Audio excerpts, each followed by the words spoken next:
Good afternoon. Good afternoon, Prime Minister and Chair of the conference.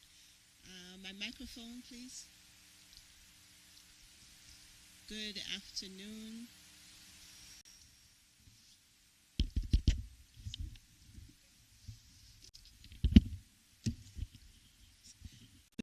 Good afternoon, everyone, and welcome to the press conference. We apologize for the delayed start.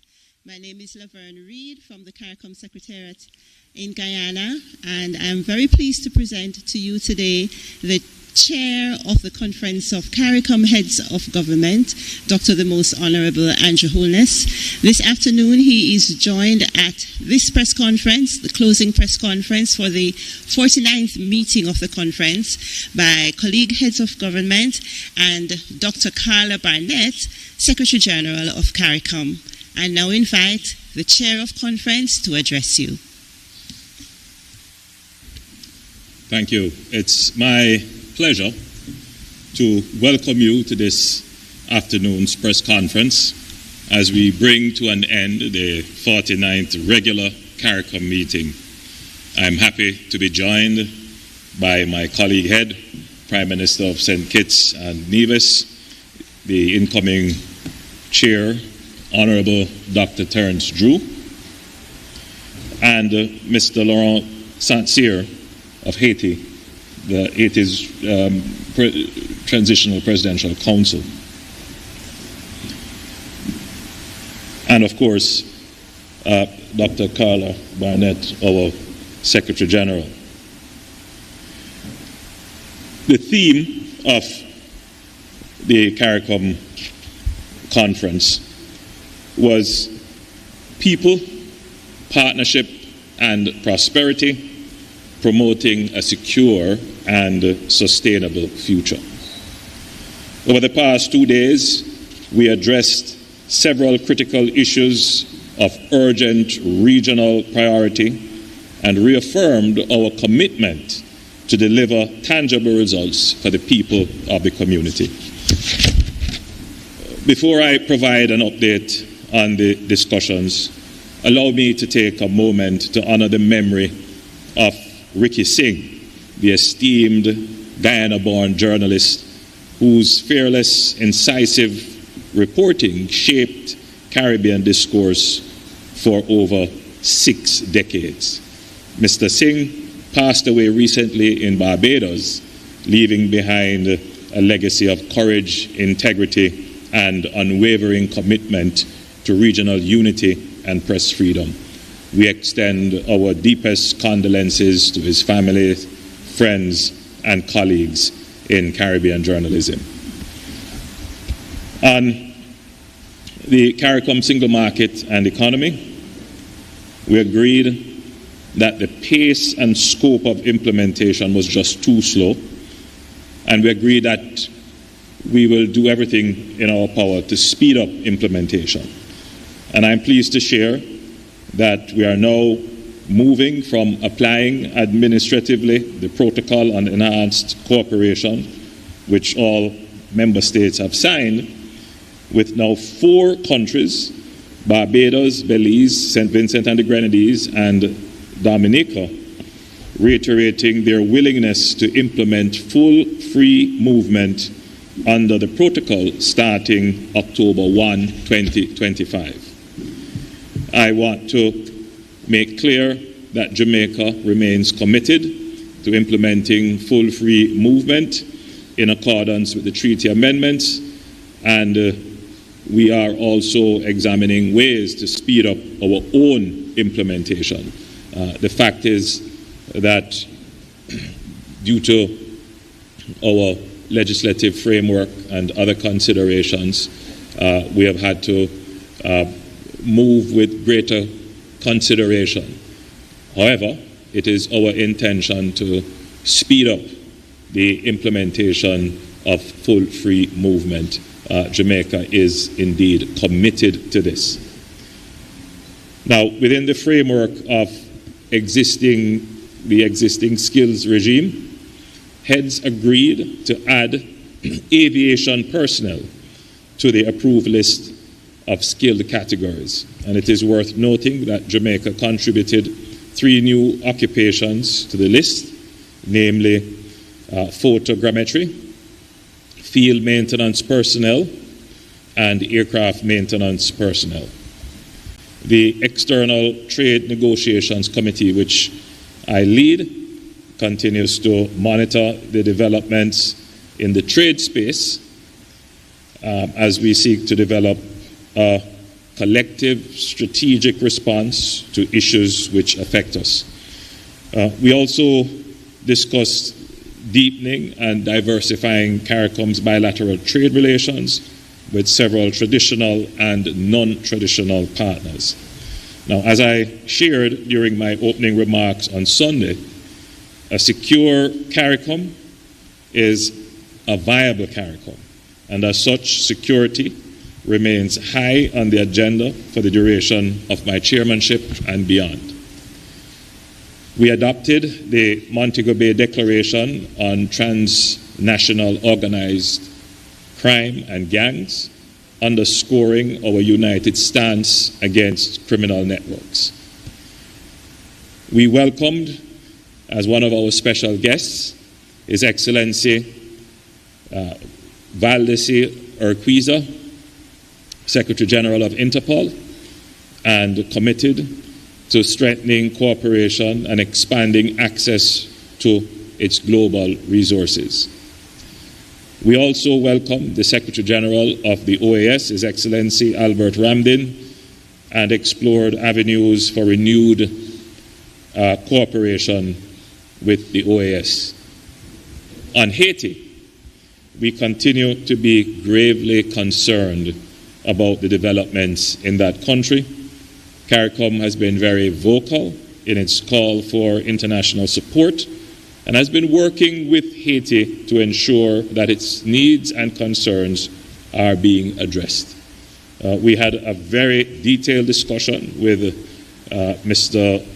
Singh of the Haitian Transitional Presidential Council, who apprised us of the work of that council towards strengthening security, holding a referendum on the reform of the Constitution, and holding elections in November. Later on, I will invite Mr. Singh to share a few of his own perspectives on this situation. In November 2025, all roads will lead to Belém, Brazil, for the UN Climate Change Conference, that is COP30.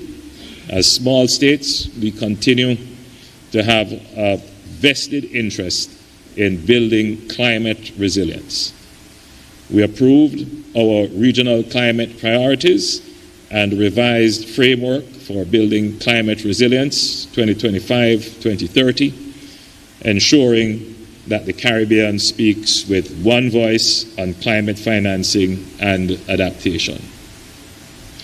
On food and nutrition security, this continues to be a key element of our agenda as we seek to reduce the region's food import bill through the transformation of our agricultural sector. As we agreed in February to extend the Vision 25 by 2025 initiative until 2030, we use this meeting to endorse the Food Security Formulation and Design Plan and related mechanisms. I wish to thank President Ali of the Cooperative Republic of Guyana, who has been expertly leading the region's effort under this portfolio. As you may have heard, a recent report highlighted Guyana as probably the only country in the world which has the capacity to feed itself. Guyana is indeed food self-sufficient. Earlier this year, heads of government initiated a discussion on enhancing governance arrangements in CARICOM to improve implementation of decisions and to provide political leadership. The reality is that our operations must be more agile and fit for purpose as we seek to deliver outcomes for our community in more efficient and timely ways. We also received updates on several frameworks and mechanisms for functional cooperation, which are at various stages of implementation or consideration. And these include the draft CARICOM industrial policy and strategy, which is being conceptualized to promote government interventions and policies to empower specific industries, sectors, and firms to achieve and sustain regional competitiveness. Demographic trends and the proposed establishment of a regional population commission through which we can inform the preparation of a CARICOM population policy. That's another framework which we discussed. We also discussed a report from our CARICOM youth ambassadors regarding the most pressing needs of regional youth. We welcome their vision and their role in regional development and look forward to an improved institutional framework for their involvement. The proposed CARICOM Education Transformation Commission was also discussed, and this is devised to drive a unified, equity-based education reform agenda across the region. In particular, we discussed how it can be operationalized in a manner that ensures its sustainability and does not compound the requirements of member states. Of course, we also discussed arrangements for the staging of the 15th CARIFesta in Barbados next month. Prime Minister Motley spoke on these arrangements, and she has asked me to extend invitation to everyone who attended the conference, and of course to all Jamaicans, to support Barbados in their hosting of CARIFesta.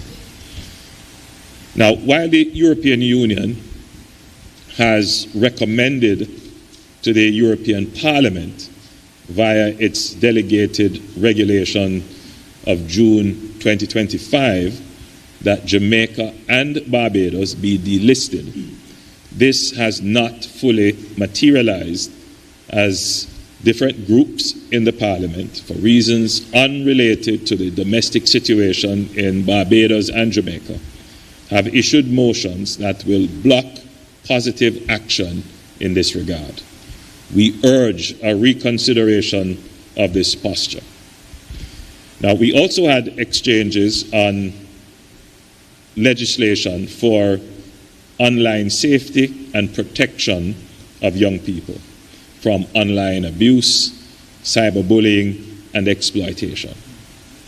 In recognition of the importance of this issue, we have mandated the Legal Affairs Committee to look at a proposal for a model law for the digital safety of Caribbean people, following the consultations and discussions that were held. On the issue of regional transportation, we also agreed to establish a small committee led by the Prime Ministers of St. Vincent and the Grenadines and the Republic of Barbados, as well as the President of the Cooperative Republic of Guyana, to review presentations on ferries and report back to heads. We also discussed the issue of reparations, and I'm pleased to report that there was broad support for Jamaica moving forward with a petition to King Charles III in his capacity as Jamaica's head of state to seek a formal ruling from the Privy Council on whether the Atlantic enslavement of Africans was lawful under common law and whether local laws supporting it were invalid, and whether or not slavery as practiced in Jamaica up to 1838 constituted a crime against humanity under international law, and whether, if so, the United Kingdom bears a legal obligation to provide reparations to Jamaica and its people for the enduring harm caused. Through the use of this legal route to challenge the historical legality of slavery and assert claims for reparations, this petition will mark a watershed moment for CARICOM and the broader global movement for reparatory justice. Ladies and gentlemen, the next 6 months of Jamaica's chairmanship will be very active, with several opportunities for us to amplify on the world stage the issues we have discussed and agreed upon in Montego Bay. Indeed, we look forward to engaging our partners at the second CARICOM Africa Summit to be held in Ethiopia this September, and at the 80th session of the United Nations General Assembly, also being held in September, and at COP30 to be held in Brazil in November, and the Summit of the Americas to be held in the Dominican Republic in December. To my colleague heads of government, delegations from the member states and associate members of CARICOM, the CARICOM Secretariat and community organizations, our special guests, and our many international partners and friends, I express my sincere appreciation for your contributions to the success of this meeting. I am inspired by what we have accomplished and confident of what we will continue to achieve together. Ladies and gentlemen, we will now take your questions and respond to your queries. Thank you, Chair. We will abide by the protocols already established by the Office of the Prime Minister in Jamaica. 1 question per journalist, please. And when you are recognized, please give us your name, the media entity you represent, and the territory from which you come. Prime Minister, we also have journalists online, and we will take a few questions there as well. Thank you, Madam Moderator. But before we take your questions, and I know there would be many questions, I did say that I would ask my good friend Laurent Saint-Cyr of the Transitional Presidential Council in Haiti to give us a few words. Thank you. At the conclusion of my participation in the 49th Conference of Head of State of CARICOM, I'd wish to express my deep gratitude to the government of Jamaica for its warm welcome, and to the Honorable Andrew Holness for his leadership. I commend his commitment, alongside all our CARICOM partners, to placing the security crisis in Haiti at the forefront of regional priorities. Haiti today needs the region to speak with one voice in defense of security, peace, and sustainable development. I thank the countries that have already contributed personnel to the MSS and those offering training in support of our national security force. But we must redouble our efforts.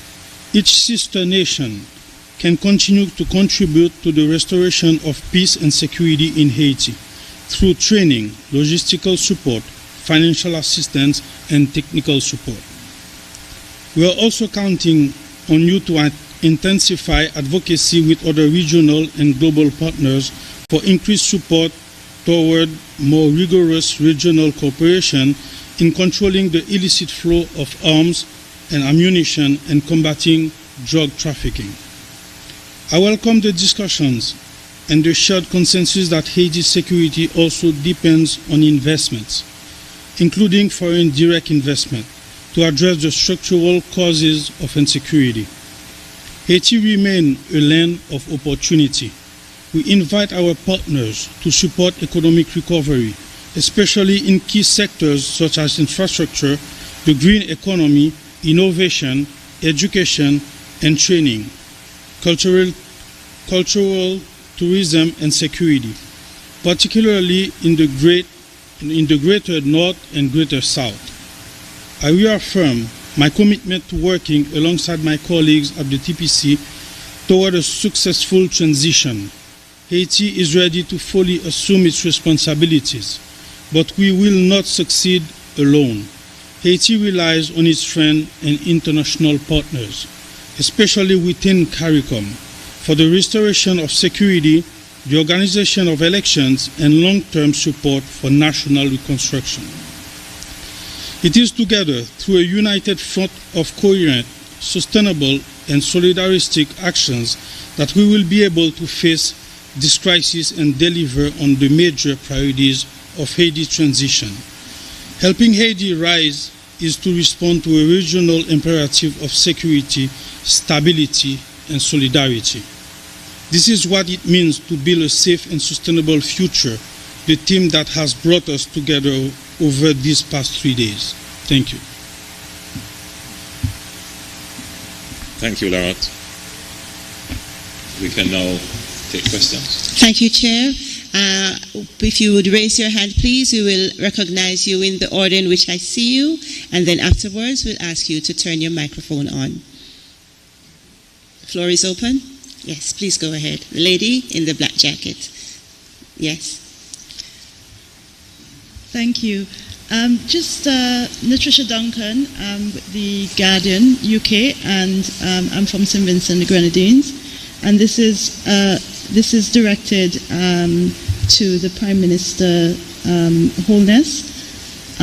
Just in terms of the reparations discussions that you had, and you mentioned that you had broad support for Jamaica's move to take those questions to King Charles.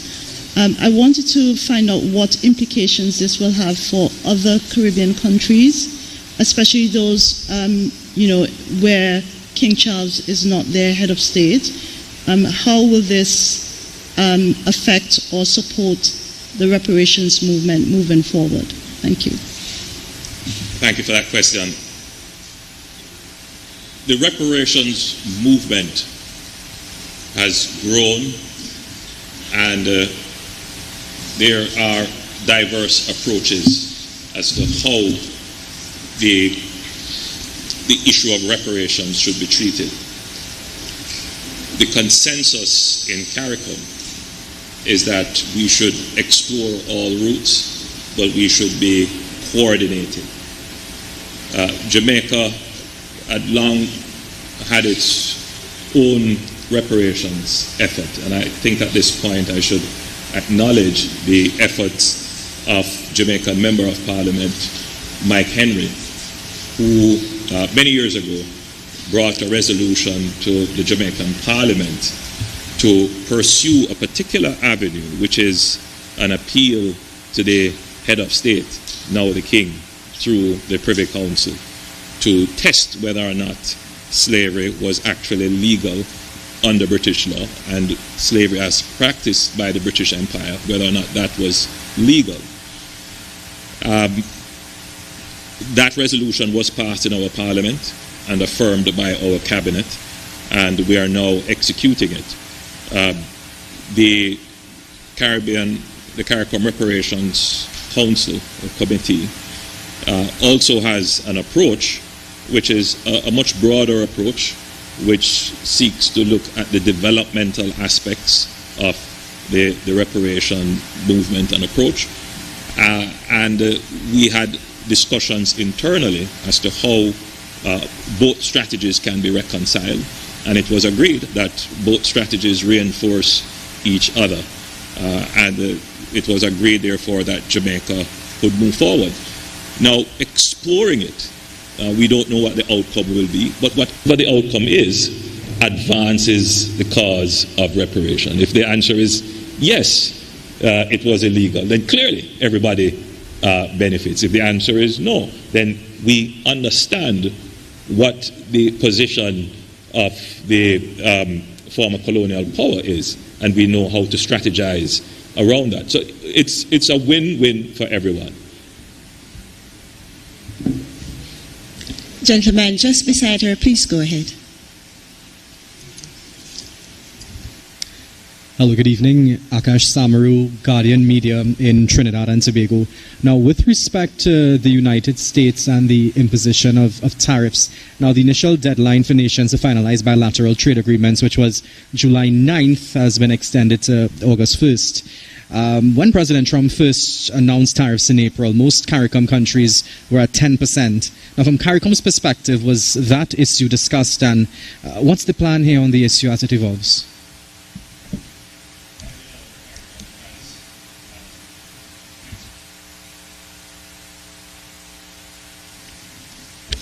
As you would know, CARICOM has an external trade negotiation committee. First of all, that committee has been very active, and they have met.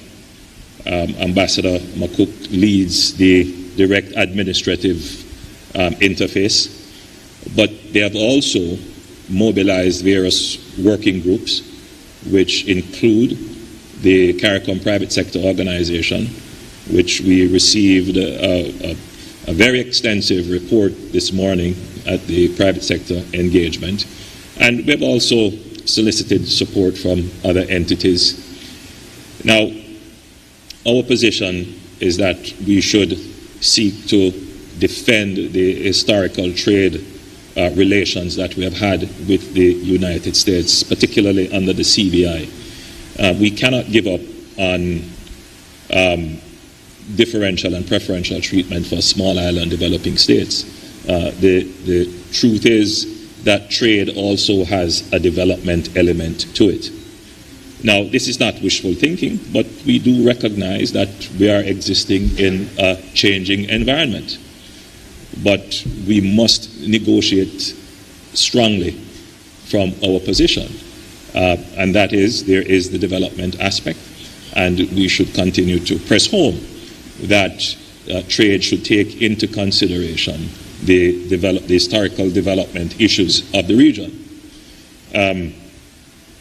Nevertheless, we have engaged with the U.S. Trade Representative on this matter, and they have essentially said that after the 9th, then they will re-engage with us for further negotiations.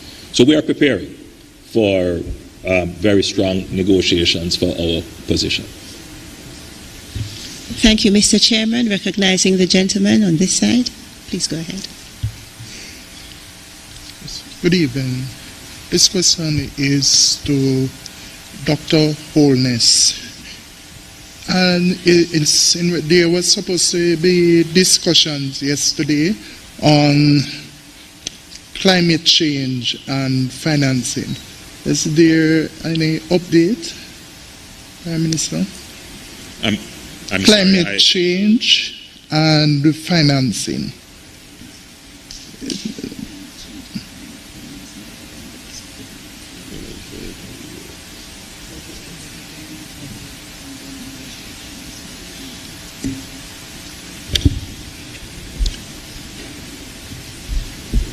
We are preparing, as usual, for the upcoming COP, which will include discussions on climate financing. I mean, the issues haven't really changed. The issue of access and the dedication of more resources to climate change. We did discuss, and the concerns were raised, that it is clear that some countries are recrafting, recalibrating, even changing their position on the issue of climate change and the financing that they would have normally allocated. And it is a concern. But we should bear in mind that this region, and in particularly CARICOM and small island developing states, will continue to lobby very hard for climate justice. And we will continue to press the international community to fulfill their obligations as it relates to ensuring that there is adequate resources for adaptation and mitigation efforts. Thank you, Chairman. Please go ahead.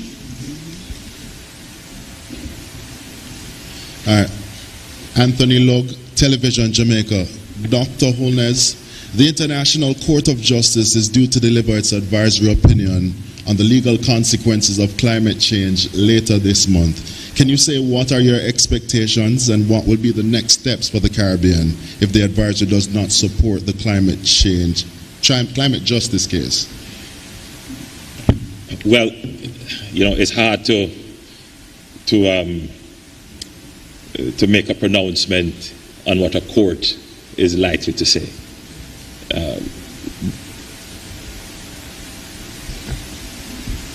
But without prejudice to that, I would be surprised if the pronouncement were not that there is an impact on, in particular, lesser developed countries from climate change, and in particular, small island developing states, and that there should be special provisions in financing made to ensure that there is climate justice in this regard. That would be my expectation, not my pronouncement on what the court may say.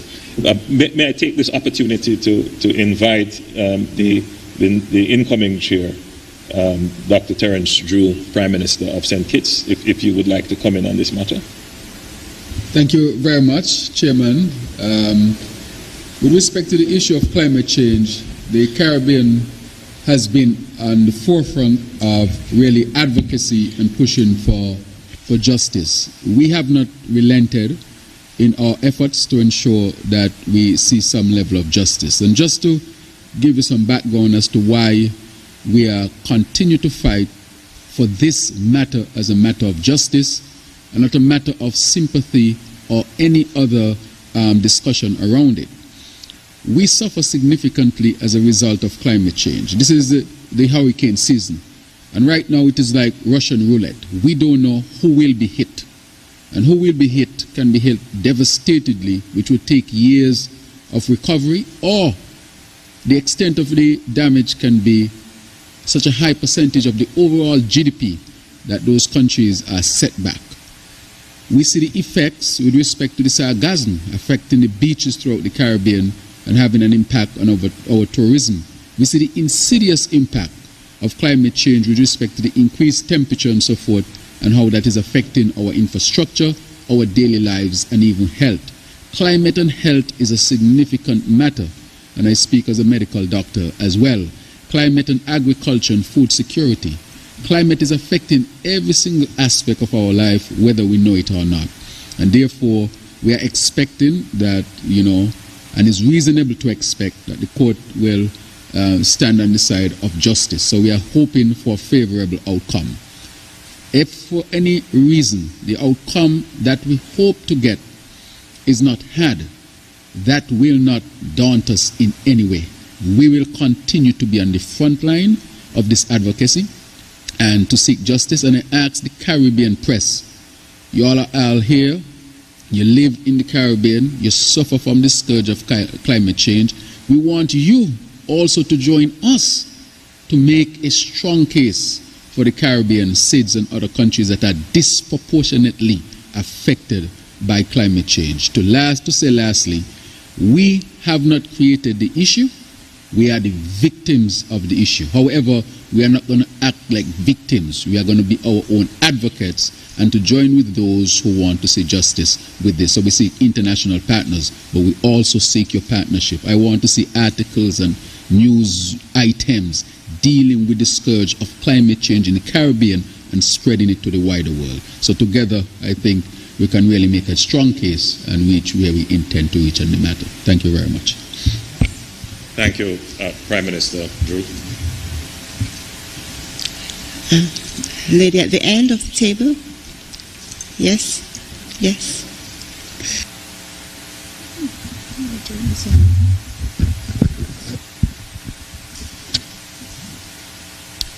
My question is to the chairman.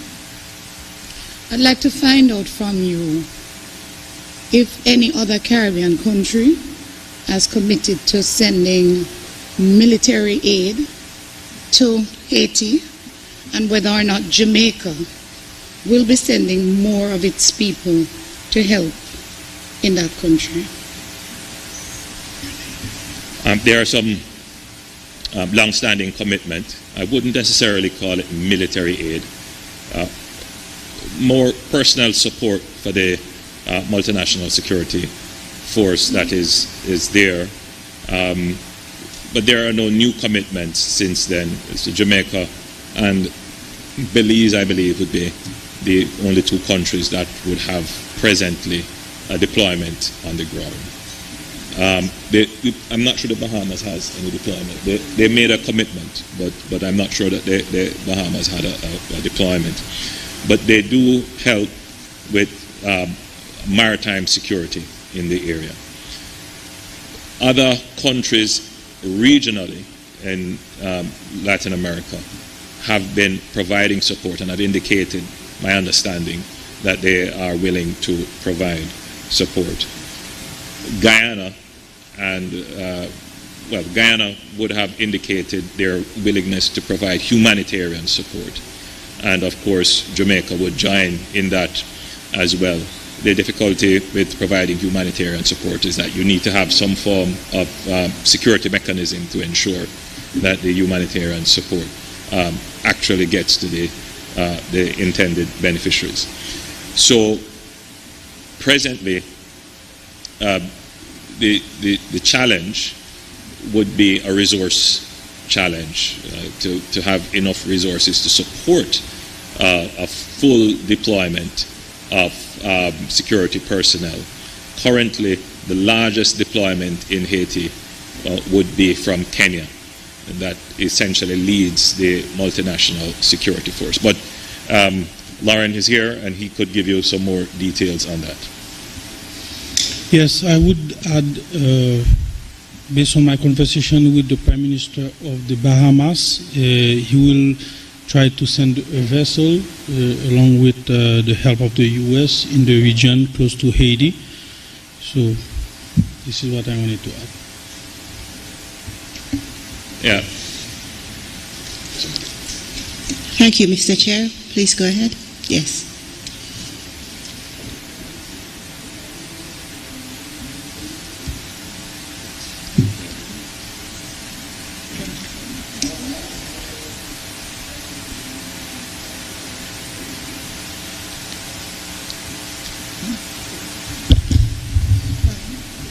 Thanks. Okay. Gabriel Martinez from Xinhua News Agency. How viable and impactful do you define South-South cooperation for development of CARICOM? What concrete steps is the community taking after this meeting to deepen ties with other regions like Africa, Asia, Latin America? Thank you.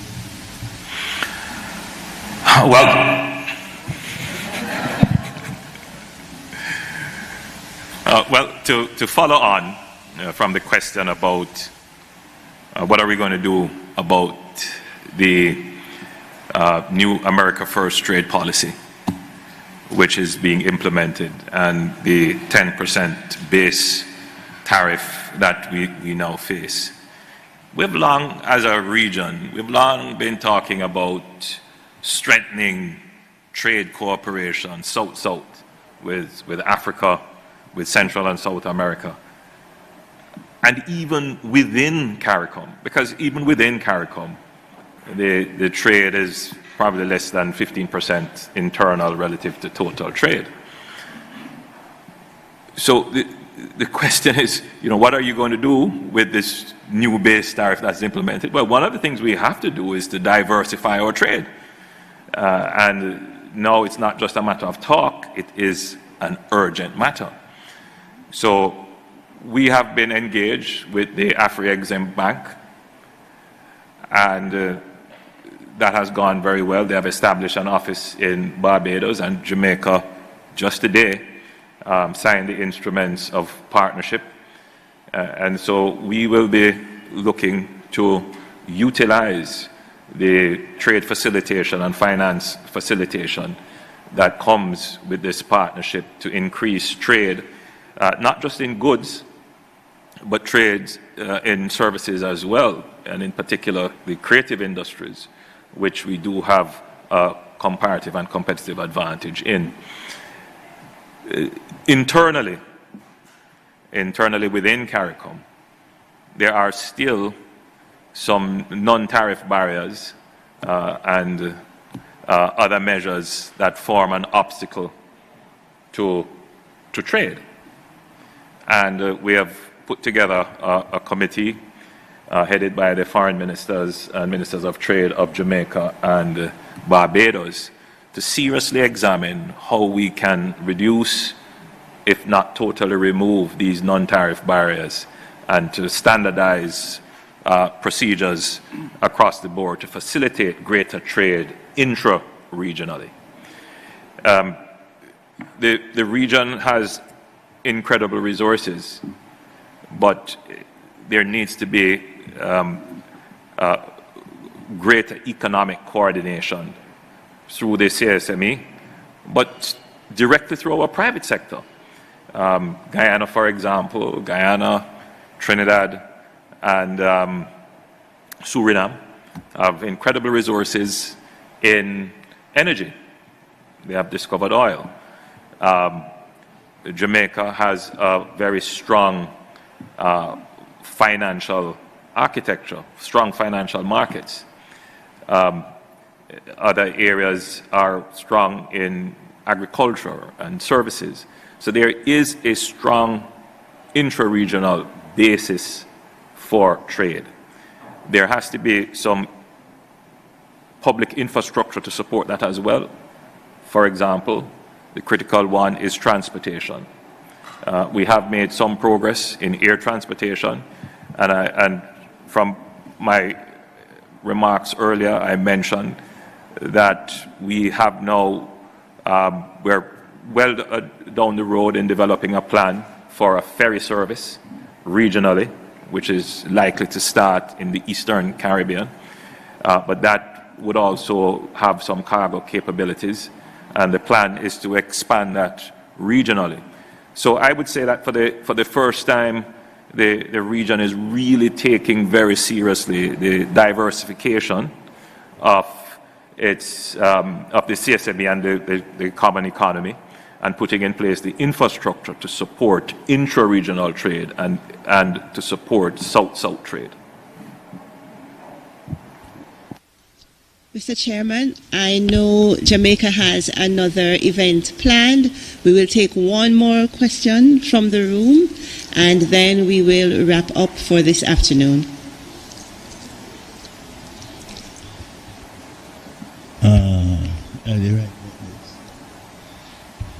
My Prime Minister, Dr. Andrew Holness. As you know, my name is Ras Asta Black, and I'm from Bob Arts Television, which is local here in Jamaica.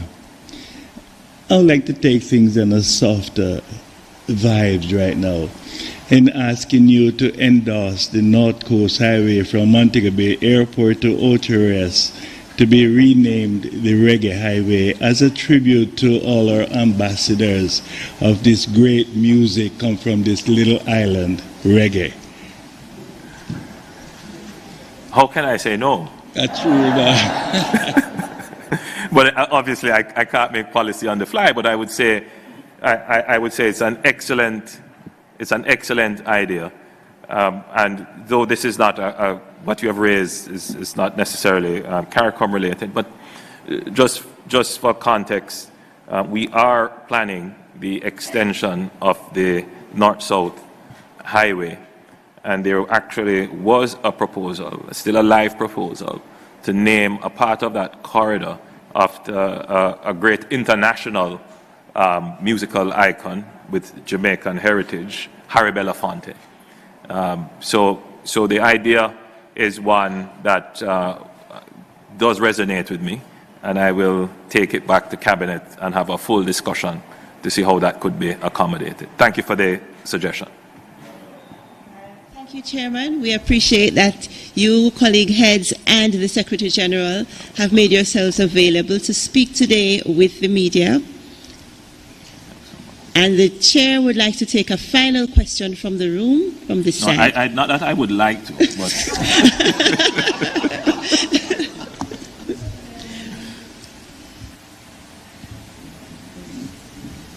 Good evening, everyone. I'm Shauna Fongiu. My question, are we going to see more trading among Caribbean nations? Yeah, I mean, the answer to that is yes. You're going to see more trading. But look, most of our economies are service-based. So you're going to see more trade, but you should also take note that trade works when there are other parallel activities. So there needs to be a freer and more integrated capital market and a freer labor market. And therefore, the free movement of labor in the region is something that is critical. And as I had announced earlier, we now have 4 countries that have indicated that they are at the stage where they are prepared to start as at the 1st of October. That's the 1st of October.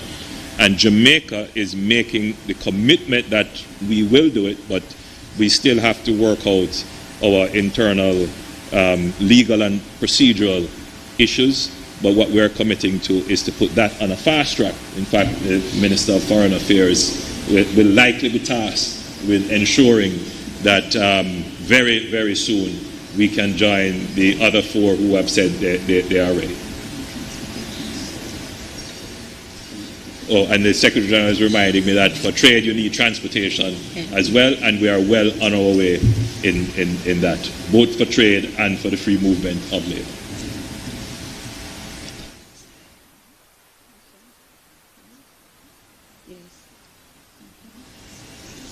Prime Minister Drew wanted to come in, and then they take the final question. Oh, right. I thought that was the final question, but nothing is wrong nonetheless.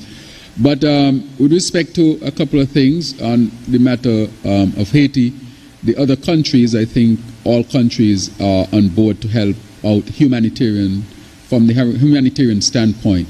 As you know, we don't have large armies, and those of us who have a sort of army is really a defense force with limited resources, and so that might not be where the Caribbean is strongest. But the Caribbean, of course, what it's doing now to the CARICOM, and of course humanitarian-wise, we are always ready to support, and Haiti knows that it has our support.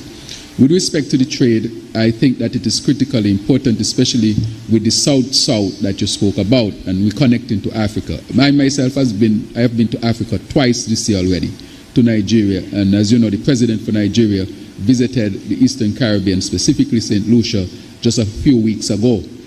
I had Air Peace landed in St. Kitts, which was one of the largest planes ever landed in St. Kitts and Nevis, that came directly from Abuja to St. Kitts and Nevis. And so we are very, very serious when we say we want to increase trade South-South, and especially between the Caribbean and Africa.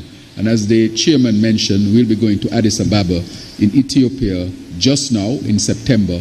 And through that mechanism, we hope to strengthen ties and to increase South-South trade.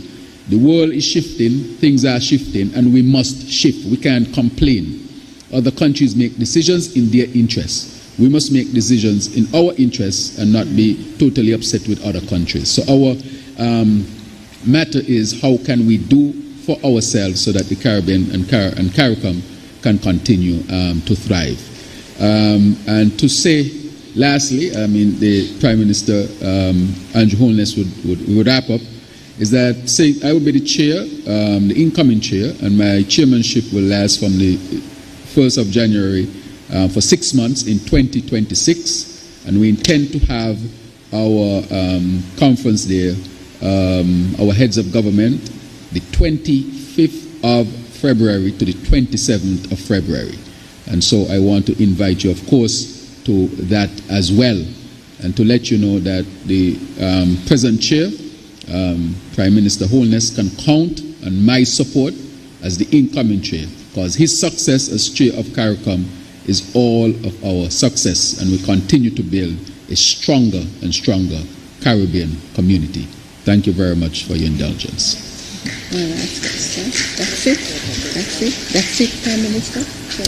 Good evening, Most Honorable Dr. Holness. My name is Michael Brown, and I serve as the Deputy Head of Mission of the Black Diplomats Academy based in Canada. You mentioned that the youth ambassadors came up with a CARICOM Education Transformation Commission. Can you please expound on what that infrastructure would look like, and what the timeline for such a rollout would be, and what partnerships would be most relevant to help with the implementation? Thank you for that question. Two separate things. The Education Transformation, the Education Transformation Task Force Commission. I don't believe that was by the youth ambassadors, but they would have given their views relative to education. I'm going to allow the Secretary General to give you some more details on that.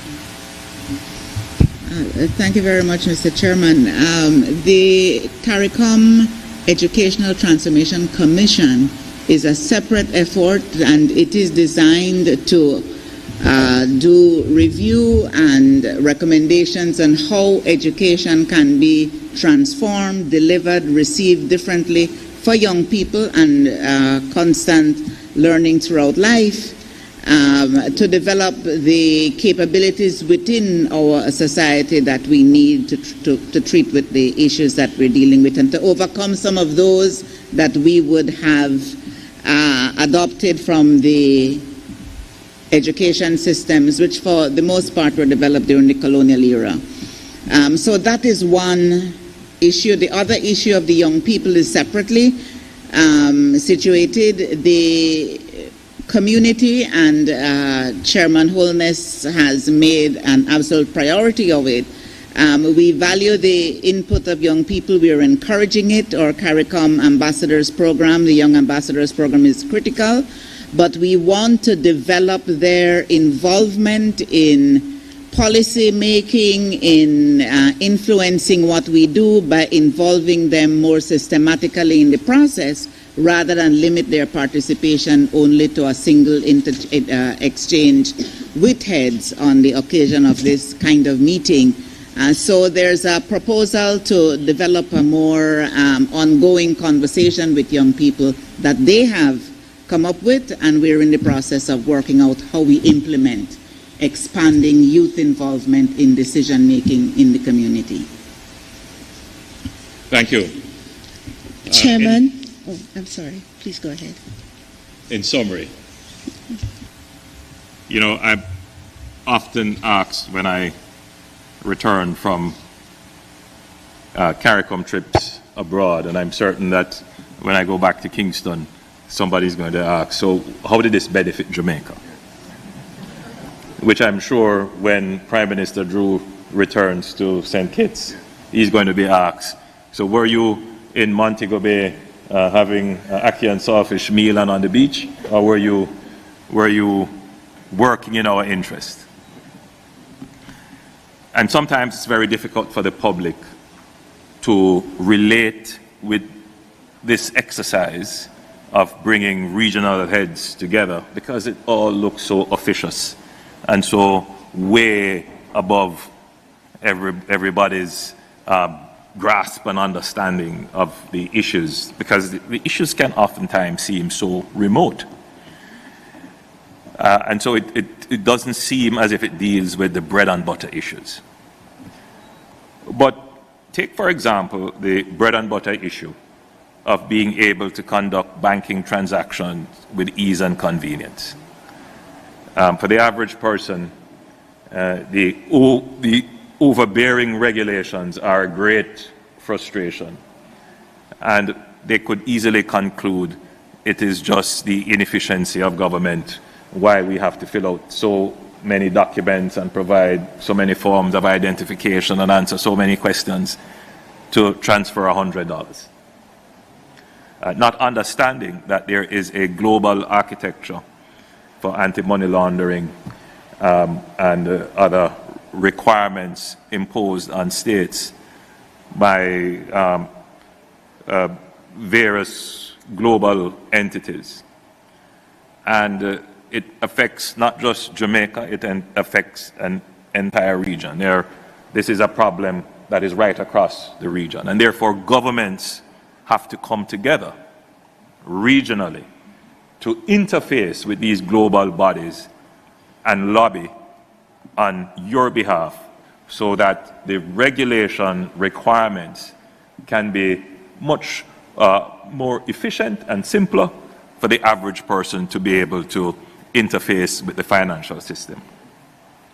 I would have read something and I'll read it again to demonstrate the problem. While the European Commission has recommended to the European Parliament via its delegated regulation of June 2025 that Jamaica and Barbados be delisted, this has not fully materialized as different groups in the Parliament, that is the European Parliament, for reasons unrelated to the domestic situation in Barbados and Jamaica, have issued motions that will block positive action in this regard. We urge a reconsideration of this posture. Nobody understands that. And therefore the question would be asked of me, why did you come here? Well, hidden in all of this is CARICOM's strident appeal to the European Union to exercise a greater discretion that countries that have complied through great sacrifice, discomfort, and cost to the people of a developing country, that greater discernment and consideration be given to our circumstances, and that we are not lumped in with everyone else, or having to wait for an extended period of time before relief can be given to us. And so that is what we were here doing today. It may not materialize tomorrow that you'll have an easier banking system, but over time, it will. Take, for example, the issue of security.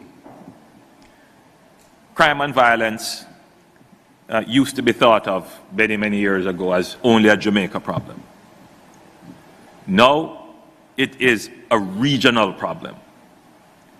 And all of us, all heads, have to be addressing it. Crime and violence is, I use the term, multifaceted and multidimensional. Prime Minister Drew, by training a medical doctor, takes very strongly and seriously the public health approach. For me, I was and still am an advocate of the public health approach. But having had to deal with the problem for the last almost 10 years, I have come to the conclusion, by virtue of the evidence that I see every day, that a large part of crime and violence is organized. It has intelligence, finance, and some structured administration behind it. I use the word administration advisedly, but there is somebody planning, somebody accounting, somebody keeping records, somebody checking what is happening, somebody making connections. And we have not dealt with it for the sophistication that is behind it. Now, the truth is that if you were to look at every homicide committed, every murder committed in the region, maybe 70% or more could be ascribed to an organized use of violence, which ended up in the ultimate loss of life. If that is the case, we have to restructure our society. We have to restructure our police force to deal with this. We have to retrain them. We have to train their doctrine. We have to give them the right equipment. We have to give them the intelligence capability. We have to look at our legislative framework. We have to look at the judicial prudence that is employed to deal with this, because that's the nature of the problem. We have to also consider it an emergency, because if it is left unattended, then you see the ultimate result of that, which is a state being threatened to be overtaken by gangs, which is Haiti.